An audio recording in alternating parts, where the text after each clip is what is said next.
அனைவருக்கும் வணக்கம். விவசாயிகளுக்கு அதிமுக சார்பாக ஏராளமான நலத்திட்டங்கள் அறிவித்துள்ளனர். அதில் முதல் வாக்குறுதியாக நெல் உற்பத்தி செலவை கருத்தில் கொண்டு விவசாயிகளுக்கு நலனுக்காக ஒரு 100 கிலோ நெல் மூட்டைக்கு ரூபாய் 3500 என விலை நிர்ணயம் செய்ய நடவடிக்கை எடுக்கப்படும்.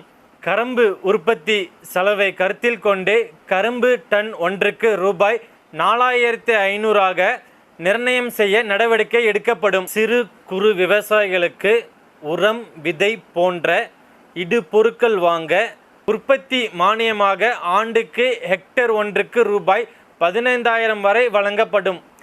இது போன்ற நலத்திட்டங்கள் செயல்படுத்த மயிலாடுதுறை தொகுதி வெற்றி வேட்பாளர் எங்கள் அன்பு அண்ணன் சித்தமல்லி பழனிசாமி அவர்களுக்கு மாம்பழ சின்னத்தில் வாக்களித்து பெரும்பான்மை வாக்கு வித்தியாசத்தில் வெற்றி அடைய செய்யுமாறு மிகவும் தாழ்மையுடன் கேட்டுக்கொள்கிறோம். இது போன்ற வீடியோகளுக்கு எங்கள் சேனலை ஃபாலோ பண்ணுங்கள், சப்ஸ்கிரைப் பண்ணுங்கள், ஷேர் பண்ணுங்கள். அப்போ தான் நாங்கள் போகிற அடுத்தடுத்த அப்டேட் வீடியோ உங்களால் பார்க்க முடியும். மக்களை காப்போம், தமிழ்நாட்டை மீட்போம். நன்றி, வணக்கம்.